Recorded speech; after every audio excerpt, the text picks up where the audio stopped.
Vakarą sulaukiam, tai labas vakaras visiems konferencijos dalyviams.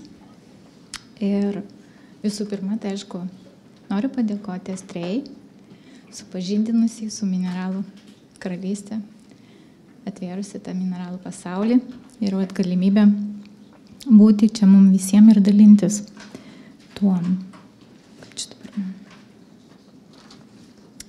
Taigi, džiaugiuosi turėdama galimybę kalbėti šiandien itin svarbia ir aktualia tema. Taigi, mano tema – netekties skausmas ir gedulas, lydimas sielvarto. Ši tema anksčiau ar vėliau paliečia kiekvieną žmogų, nes visiems tenka susidurti su netektimi, patirti stiprius sukrėtimus gyvenime, per kuriuos vyksta dvasiniai lūžiai, galintys palaužti žmogų, bet taip pat galintys jį sustiprinti, kai atsiveria nauja būties prasmė ir žvelgiama nauja gyvenimo galimybė. Artimųjų netektis, tai gali būti mirtis, atsiskirimas nuo jų, dėja, yra neatsiejama kiekvieno žmogaus gyvenimo dalis.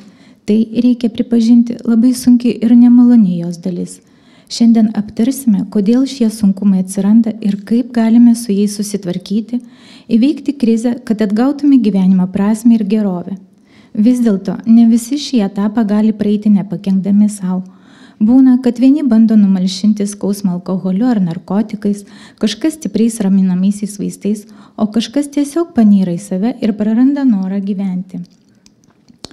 Todėl bandysiu kalbėti apie tai, kaip išgyventi sielvartą ir grįžti į normalų visavertį gyvenimą, tam pasitelkiant mineralų terapiją kaip savipagalbos būdą skausmui sielvartui palengvinti. Michaelis Gingeris savo knygoje Gydomųjų akmenų vaistinė rašo, kad gydomieji akmenys įvairiais būdais gali padėti įveikti netektį, leisdami upeliais tekėti ašaroms, padėdami priimti tai, ko pakeisti nebegalima, kalbėti apie savo netektį su kitais ir atrasti gyvenime džiaugsmą teikiančius dalykus. Jie gali pakeisti savijautą ir paskatinti mus vėl paimti gyvenimą į rankas. Taigi, mylimo žmogaus, artimojo mirtis yra įvykis, keliantis didelį stresą kiekvienam iš mūsų. Nuo to skaudaus įvykio nėra apsaugotas nei vienas. Ta neatšaukiamą faktą ar praradimą turime priimti, susitaikyti. Savo pranešime toliau kalbėsiu apie tai, kokios reakcijos ir emocijos lydi netekti ir kaip galime padėti savo išgyventi sielvartą, taikydami mineralų terapijos praktikas, pasirinkdami mineralus, kurie šį visokeriopai sunkų laikotarpį gali palengvinti. Tikriausiai žinote, kad gamta yra sukūrusi nuostabių kristalų, jų įvairovė tokia didelė, kad išmanant jų gydomąsias savybes galima padėti kiekvienam žmogui, pagerinti jo fizinę ir emocinę savijautą, tai yra keisti jo mąstymą, padėti geriau pažinti save ir prisitaikyti prie naujų gyvenimo sąlygų. Nors akmuo nepadarys stebuklo, vis dėlto jis gali padėti žmogui kaip vaistas ar pagalbinė priemonė. Netektis yra sudėtinga tema. Tačiau svarbu ne tik suprasti jos esmę, bet ir suvokti, kaip galime palaikyti save ir kitus sunkiu metu, kaip tinkamai pereiti gedėjimo procesą ir pradėti naują gyvenimą. Šiandien kalbėsime ne tik apie tai, kaip įveikti sielvartą po netekties, bet ir kaip suprasti, ką žmogus jaučia mirus jo artimajam. Leiskite man pradėti nuo apmąstymo apie tai. Visuomenėje gajus požiūris, kad žmogus sužinojęs apie artimojo mirtį jaučiasi labai prislėgtas ir gali patirti gilią depresiją, be paliovos verkti, išgyventi kaltės jausmą. Kartais išgyvenantis artimojo netektį gali pradėti vengti žmonių, izoliuotis, nugrimsti į vienatvę. Taigi reakcija artimo žmogaus mirtį yra labai individuali. Vienas jaučia liūdesį ir negali net ašaros išspausti, o kitas stipriai pasineria į šią nevilties, melancholijos ir vienatvės bedugnę. Kai kurie jaučia kaltę, o kai kurie apskritai nieko nejaučia dėl mylimo žmogaus mirties, tarsi sustingsta. Lyg kažkas būtų atėmęs jų jausmus ir emocijas. Būna, kad ir niekaip nereaguoja, gyvena toliau savo įprastą gyvenimą, lyg nieko ir nebūtų nutikę, lyg tas įvykis niekaip nebūtų jų paveikęs. Galbūt atrodo keista, bet visos tos reakcijos yra normalios. Taip pat ir visi jausmai yra normalūs. Reikia suprasti, kad nėra teisingo ar neteisingo gedėjimo būdo. Kiekvienas žmogus sielvartą išgyvena savaip. Taip pat reikia suprasti, jog sielvartas labai sudėtinga emocinė reakcija. Tai net ne emocinė reakcija, o visa puokštė skirtingų emocijų, jausmų, nuotaikų ir minčių, kurias lydi liūdesys, kaltės jausmas, pyktis, nusivylimas, nerimas, vienatvės jausmas. Taigi, sielvartas aprėpia visą šią įvairovę. Vienam žmogui gali reikštis vienokios emocinės reakcijos, kitam kitokios. Tai yra normalu. Kiekvienas gedi savaip. Ir kiekvienam reikia leisti išgyventi sielvartą taip, kaip jam priimtina. Jei visai nėra ašarų, nereikia jų spausti. Jei užplūsta liūdesys, ateina neviltis ir jūs visą užpildo, leiskite tam vykti. Jei pykstate, pabandykite suprasti, kodėl. Kiekvienai emocijai reikia duoti kelią. Leisti pasireikšti ir taip išlaisvinti. Iš tikrųjų, žmonės sielvartą jaučia ir išreiškia skirtingai. Kai kurie pradeda nuo neigimo, kiti nuo depresijos, o kiti iškart priima mylimo žmogaus mirtį kaip neišvengiamybę.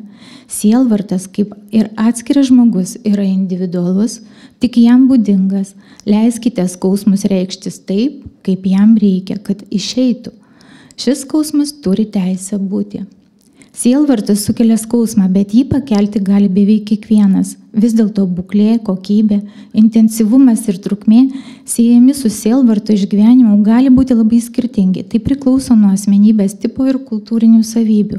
Yra įvairių teorijų padedančių suprasti sielvarto ir gedėjimo esmę, kaip išgyventi ir nesunaikinti savęs. Būtina suprasti, kad gedintis žmogus pirmiausia turi priimti netekties realybę. Kai praradimas sunkus, būna stiprus neigimas. Pavyzdžiui, mylimo žmogaus mirties atmetimas. Kad žmogus galėtų susidoroti su šia netiktimi, jam reikia padėti išsivaduoti iš neigimo. Tačiau taip pat svarbu išgyventi skausmą, kurį sukelia sielvartas. Galima skatinti žmogų jausti skausmą, o ne jo vengti. Ir priprasti prie aplinkos, kurioje nebėra mylimo žmogaus, išmokti gyventi be mirusiojo. Prisitaikyti prie naujų dalykų. Todėl prisidėjus naujam gyvenimo etapui itin naudingas sugilitas.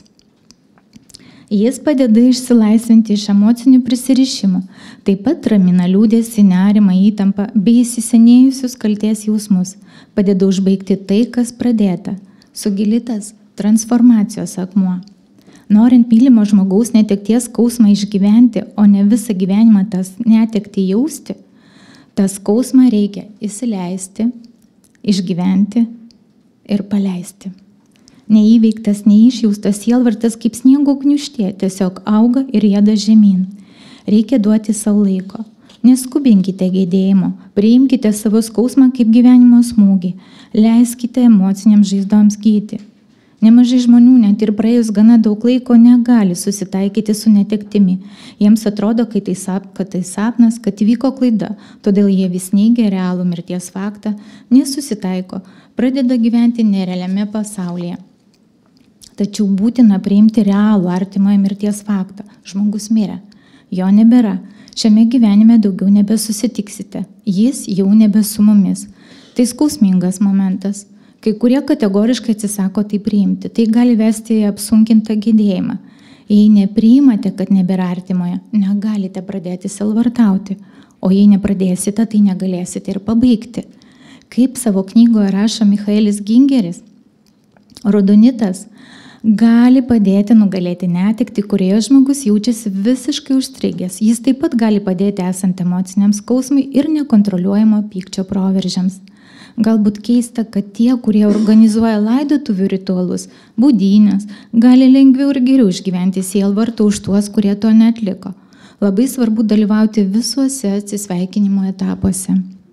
Su mirtimi susiję papročiai, ritualai ir apeigos, visi ir kiekvienas atskirai visada turi savo prasmę. Visą tai reikia praeiti. Tai nėra lengva, nes kelia skausmą, liūdina, tačiau kiekvienam išgyvenančiam sielvartą visą tai būtina. Laidojimo papročiai, kurie turi dvasinę, religinę reikšmę, padeda žmogui išgyventi sielvartą dėl netekties. Atliekant laidojimo ritualus priimamas mirties faktas, apsiprantama su tuo. Dabar dažnai pastebiu, jog nykstant tradicijoms prarandame atsisveikinimo galimybę, leidžiančią priimti mirties faktą, apsiprasti su tuo, kad žmogus mirė ir turime jį paleisti. Tai orus palydėjimas ir kūno pagirbimas kaip sielos bendradalyvio dvasinėme gyvenime. Tuomet prasideda ilgas atsisveikinimas vykstantis mūsų jausmuose. Kokie jie dabar? Atpažinkite, kas kelia nerimą. Reikia sąžiningai savo atsakyti, ar aš liūdžiu be to žmogaus dėl savęs, ar liūdžiu dėl to, kad nebėra to žmogaus. Tik tada, kai iki galo išreikštas liūdesys, galima eiti toliau. Ašaros yra vienas iš būdų išreikšti liūdesį. Sunkiomis minutėmis, kai žemė išslysta iš po kojų, kai apninka tamsios mintis, kai pašlyja tikėjimas savimi ir viskuo aplinkui, patartina panešioti rožinį kvarcą ant širdies ar bent jau pamedituoti su juo. Tinka visoms čakroms. Ramina, apvalo, padeda priimti lengvai bet kuriuos vykstančius procesus. Tai vienas svarbiausių akmenų mineralų terapijoje. Jei dėti ant antrosios čakros atpalaiduoja užspaustas emocijas. Taip rašo Audronė Ilgevičienė savo knygoje Akmenų knyga arba žingsnis į platesnį suvokimą. Ir toliau ją remsiuosi, cituosiu apibūdindama akmenų savybės, jų daromą poveikį mūsų savijautai. Kiek plačiau aptarsiu kelias dažnai pasitaikančias reakcijas ir jas lydinčias emocijas pasidalindama patirtimi. Į mane kreipėsi šeima, kuri palaidojo savo vaiką ir niekaip negalėjo susitaikyti su netektimi, priimti skaudžios realybės, jog daugiau nebepamatys savo mažylio, negalės su juo pasikalbėti ar apsikabinti. Jie pyko ant medikų, kad šie laikų nenustatė tikslios diagnozės, netinkamai gydė jų vaiką, kad nesugebėjo išgelbėti jiems tokio brangaus žmogaus. Pyktis dažnas sielvarto palydovas. Tai gali pasireikšti įvairiai. Vieni pyksta ant savęs, kad nepakankamai rūpinasi artimoje sveikata, kad neužkirto kelio netekčiai. Kiti ant mirusio žmogaus, kodėl jis juos paliko. Ir tai ne visuomet būna pagrįsta ir logiška. Vis dėlto pykti galime raminti ir per meilę. Žmonėms išgyvenantiems mylimoje mirtį kartu su rožinio kvarco karoliais būtų gerai nešioti ir ametisto karolius. Tuo pat metu patartina turėti atskirų rožinio kvarco ar ametisto akmenėlių, iš jų gamintis vandenį ir kasdien jį gerti. Po to skausmingo įvykio tėvai vis ieškojo vaiko mirties paaiškinimo. Dėl nuolatinių apmąstymų jų liūdesys vis gilėjo. Jų nuotaika buvo prasta, nuolat jautė graudulį, į pasaulį žvelgė pro tamsius akinius ir jokios gyvenimo prasmės nebematė. Kažką daryti nebuvo jokio noro. Tokiu atveju galima pasiūlyti panešioti chrizoprazo pakabutį. Jis puikiai tinka patekus į sunkes gyvenimo situacijas ir nematant prasmės gyventi. Kad neprasidėtų depresija, šias traumuojančias patirtis reikia išgyventi. Pati paprasčiausiai išeitis - leisti išsiverkti, iki pat gelmenų pajausti liūdesį ir širdgėlą. Tai labai svarbu, nes jūs ne šiaip sau liūdite, jūs apraudote mylimo žmogaus netekti. Rožinis kvarcas gali padėti atsipalaiduoti, leisdamas upeliais tekėti ašarams, nes kai žmogus išsiverkia, dažnai jam po to palengvėja. Rožinis kvarcas tiesiog nepakeičiamas tiems, kuriuos kankina vienatvės jausmas, ilgesys, ypač netekus mylimo žmogaus arba kurie jaučiasi palikti, apleisti. Jiems reikėtų nuolatos nešioti rožinio kvarco karolius. Dėl ilgalaikio liūdesio ir sielvarto gali atsirasti depresija. Kad situacija netaptų labai sunki, vienas iš būdų padėsintis užkirsti tam kelią - panešioti rožinio kvarco pakarbuką kartu su citrinu. Šis akmuo itin naudingas tiems, kurie sunkiai pergyvena netektį, citrinas gerina nuotaiką, suteikia optimistinį požiūrį į gyvenimą. Po pykčių slypi skausmas, netektį patyrusiųjų skausmas. Tas skausmas gali turėti tokią jėgą, kad jis kaip potvinio vanduo užpildomas visiškai netgi ten, kur anksčiau jo nebuvo. Ir mes tampame netekties skausmų užpildyti iš vidaus. Tai gali vesti į gyvenimo prasmės praradimą. Nebesinori nieko. Žmogus pradeda jaustis kaip išdegusi žemė, kurioje nieko gyvo nebeliko. Šiuo atveju, kai siekiama sumažinti netekties skausmą, žmogui reikėtų pasiūlyti praktiką apdedant mineralais. Taigi, praktika netekties skausmui mažinti. 7 čakra nieko nededam. Ant 6 čakros tiktų mažytis ametistas. Ametistas padeda išgyventi netekties jausmą, jis leidžia matyti situaciją iš aukščiau, atpažinti jos prasme ir per šį gilų suvokimą rasti paguodą. 5 čakrai melsvasis chalcedonas ir rožinis kvarcas, kuris ramina, atpalaiduoja. Labai sunkiais atvejais dar tiktų ir ametistas. 4 čakra. Rožinis kvarcas kartu su žaliuoju avantiurinu. Žalėsis avantiurinas taip pat padeda įveikti netekties skausmą, psichologinę traumą, todėl ypač vertingas per pabaigos ir paleidimo fazes, kai reikia tiek gebėjimo paleisti, tiek lengviau atsisveikinti su prisirišimais. 3 čakra. Geltonasis kalcitas. Geltonasis kalcitas padeda išlaikyti vidinę taiką, suteikia stabilumo, pasitikėjimo savimi. 2 čakra būtų rožinis kvarcas ir ametistinis kvarcas. Čia iš eilės eina, tai manau atpažįstat. Tiesiog norėjau pailiustruoti. Ametistinis kvarcas padeda mažinti nuolatinę įtampą ir kontroliuoti emocijas. Ir ant 1 čakros tiktų šerlas.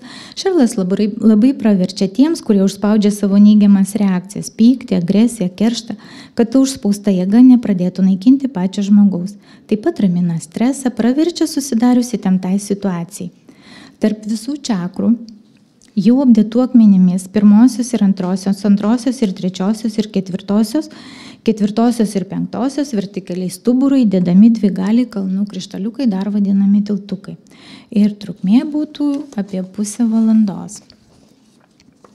Skausmas gali sukelti kaltės jausmą. Po laidotuvių žmogus pradeda galvoti, kad kol artimasis buvo gyvas, gal ne viską padarė, gal per mažai jam skiria laiko ir dėmesio. Taip pradeda gyventi jausdamas kaltę ir apgailestavimą, kad ne viską padarė tinkamai. Neretai kaltės jausmas gali kilti dar ir dėl to, kad gyvenimas juda toliau, kaip ir jaunos šeimos, kuri neteko vaiko, patirti išgyvenimai. Jauniems tėvams atsirasdavo kaltės jausmas dėl visko, ką jie darė.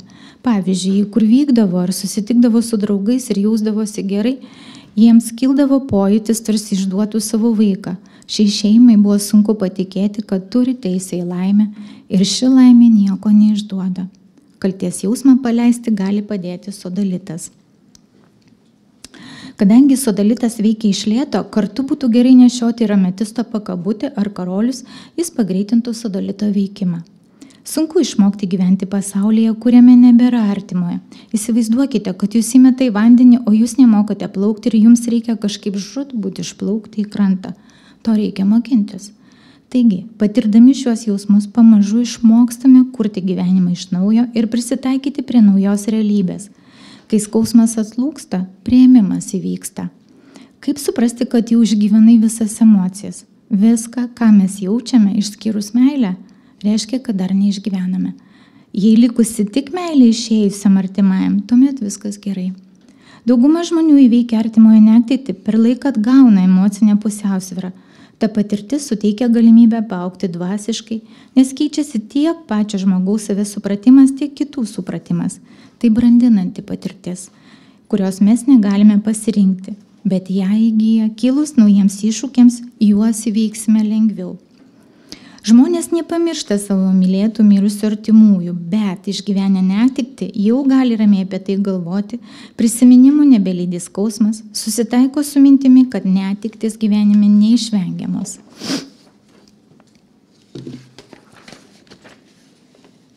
Dabar pereidama į antrąją savo pranešimo dalį noriu trumpai papasakoti apie virsmo akmenis naudojimus atliekant mineralų praktikas.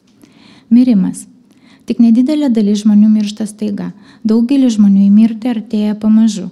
Tai yra, jį ištinka po ilgesnio ar trumpesnio periodo, laipsniškai blogėjant funkciniai būkliai, pasibaigus aktyvaus mirimo laikotarpiui.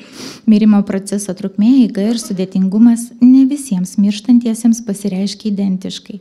Kiekvieno žmogaus mirimo laikotarpis individualus, kaip ir jis pats.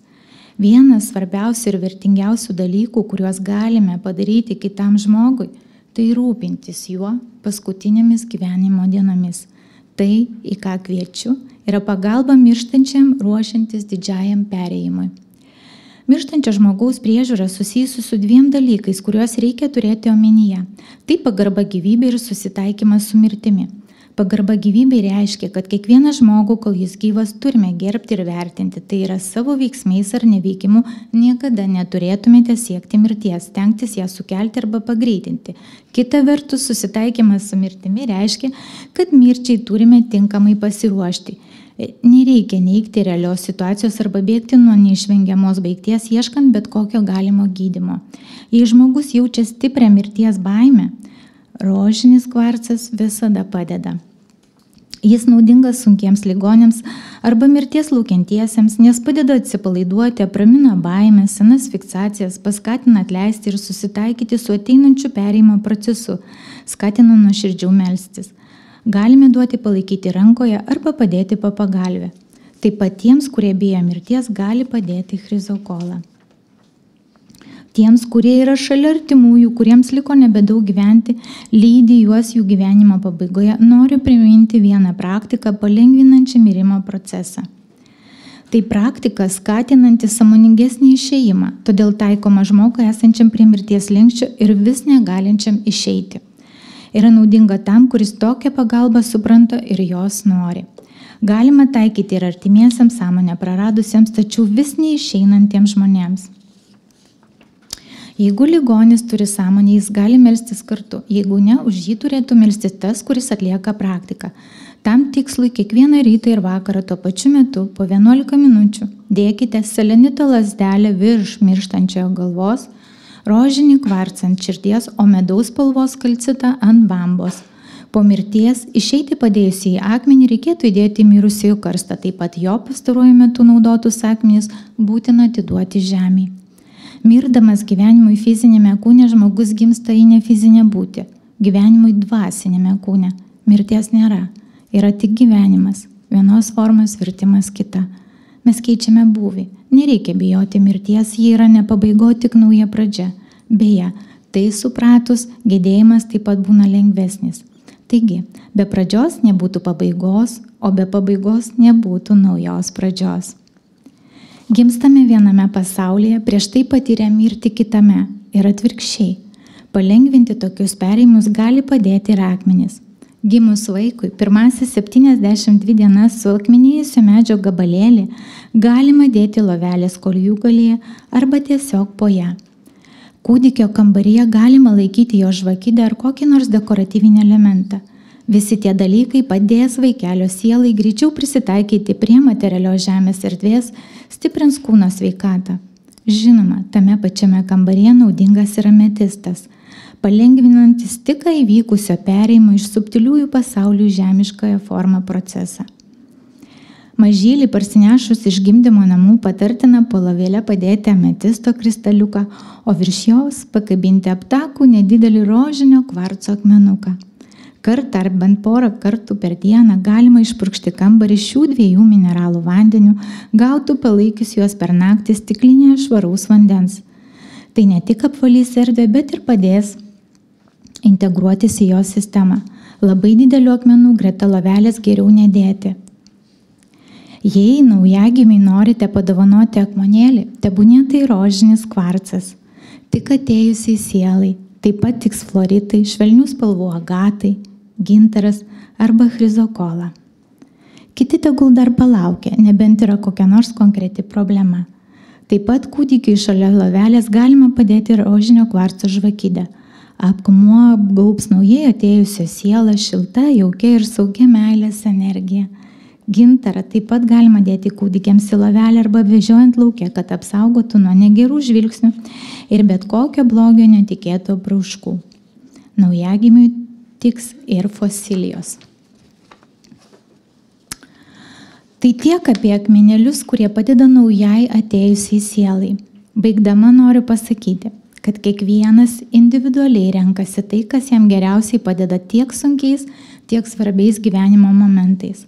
Dalinuosi šiomis žiniomis tikėdamasi, kad jos bus naudingos kiekvienam, kuris susiduria su netekties skausmu ir sielvartu. Taip pat tiems, kurie lydi gyvenimo pabaigoje esančius artimuosius. Ir tiems, kurie su džiaugsmu pasitinka naujai atėjusią sielą. Gal šios žinios padės pakeisti mūsų požiūrį, atneš daugiau ramybės, stiprybės ir aiškumo. Dėkoju už dėmesį ir ačiū už jūsų kantrybę.